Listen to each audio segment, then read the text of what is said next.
Today we're going to be reviewing solving exponential functions. Okay, so I heard y'all getting stuck on this one. So my base here is 3 to the power of 4x. I can rewrite 81, 3 to the power of, Nicholas, what'd you get? What'd you get for this exponent? 4. Perfect. All right, so we have 3 to the power of 4 will give you that 81. 3 times 3 is 9, times another 3 is 27, times a fourth 3 is 81. That's why we changed this exponent to a 4. So we're gonna write 81 as 3 to the power of 4. Now guys, my bases match, so we can cancel out the bases and just equal the exponents to each other. So here I have 4x, over here I have 4 times this, 2x minus 1. And from here we can just solve. Okay, so I'm going to distribute this 4, so I get 8x minus 4 equals 4x. Now I'm going to subtract 8x from both sides. I'm left with negative 4x equals negative 4. Divide both sides by negative 4. So you get x is equal to 1. Now over here, your first step should have been dividing by 5. So we have 3 to the x plus 3 equals 25 divided by 5 is 5. Now, these bases will not be the same. We can't make them become the same thing, okay? Like we did over here, we can't use that same trick over here.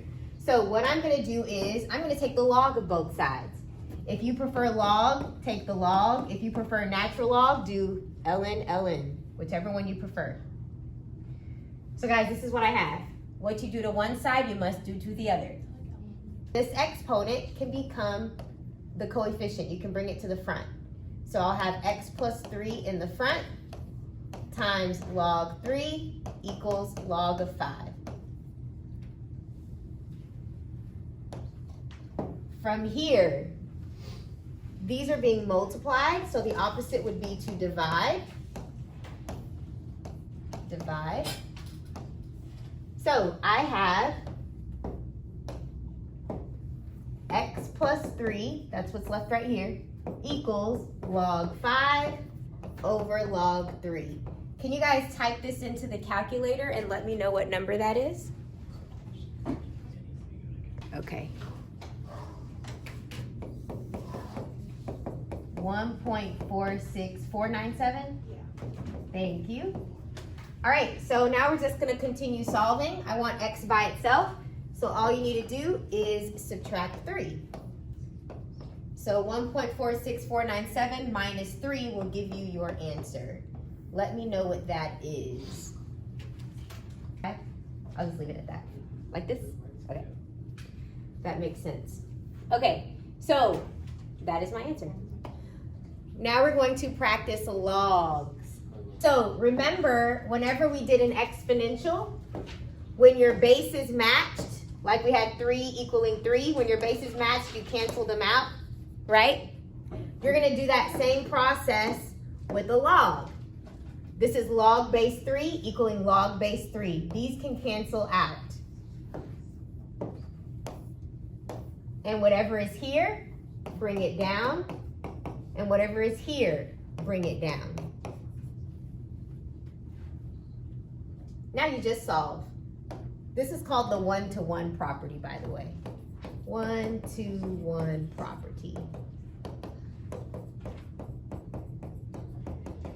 And this basically says when you have log base something of anything in here, you can have x plus 3 equaling log with the same base. Anything in there, you cancel them out. Okay? Also, when you have base of something equaling the base of something else, when those bases match, cancel them out, your exponents get equal to each other. Okay? So that's called the 1-to-1 property. Now guys, from here you just solve. So we're gonna add x to both sides.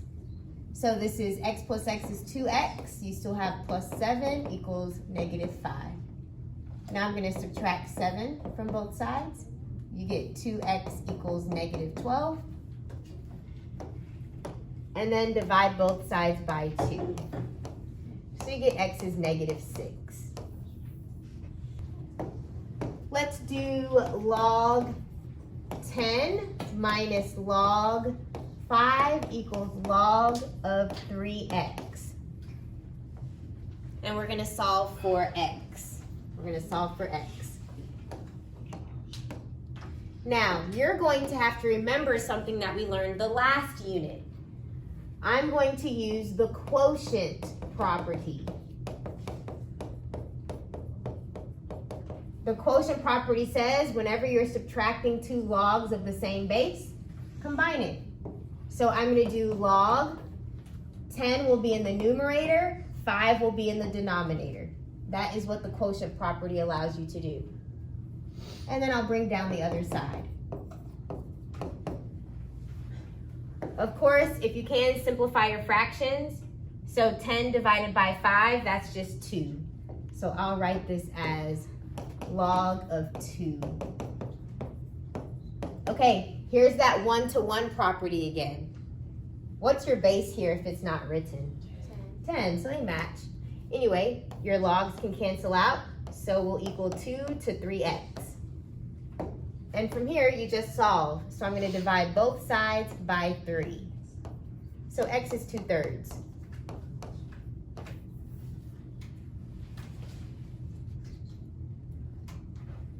And that's your answer. Okay, now whenever we're solving log problems, we just need to make sure that we don't get anything extraneous.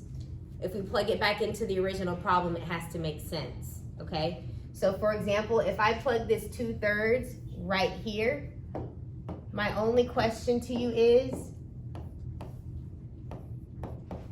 this value right here, is it positive? Yes? Okay, then it's fine. Remember the graph I have over there on the board? That's the log graph. It goes like this, right? It's never on this side. So you shouldn't have any negative values in here. Okay? So if you plug in your answer and you do have a negative value, then that can't be possible. Okay? So that would be no. So basically, if this was your answer and you plugged it in here, that would give you a negative on the inside. There's no negative x values for a log function. Remember, it starts here at the asymptote and it goes positive. Okay? All right, let's try another one, and then I'm going to have you guys work independently. All right, last one.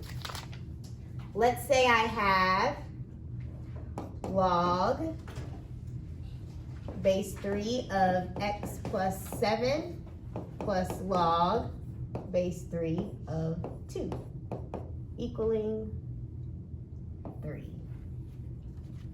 Do you guys kind of remember what property I'm going to use here?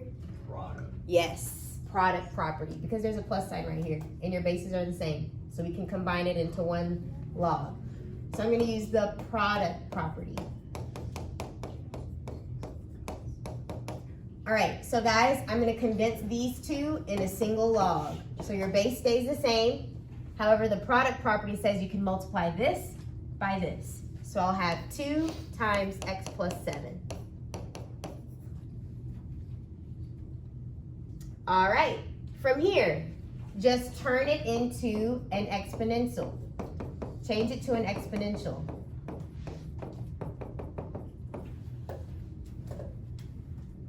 So the way you change it to an exponential, you do 3 to the power of 3 will give you this. 3 to the power of 3 gives you 2 times x plus 7. And now you just solve it.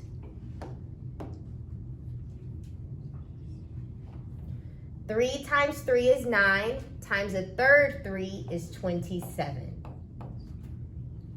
2 times x is 2x. 2 times 7 is 14.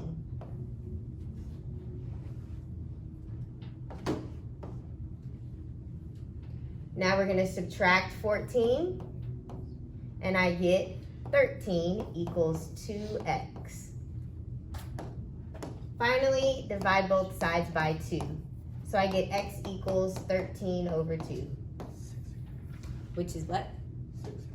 6.5. Or 6.5.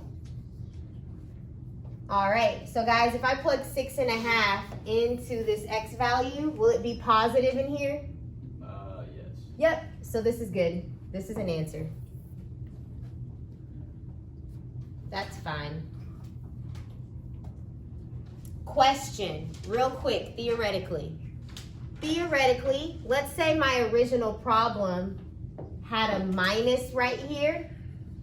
If I plug in this answer, 6.5, would it be positive? No, because 6.5 minus 7 is negative 0.5. So even though my answer was positive, it would be no solution if you plug it back in and it gives you a negative. Okay? So you need to check your answers when you're solving a log. If you plug it back in and you have a negative in here, you're going to put no solution. That's not an answer choice. Okay? All right. I'm going to have you guys practice some solving problems. I'll be walking around if you need help.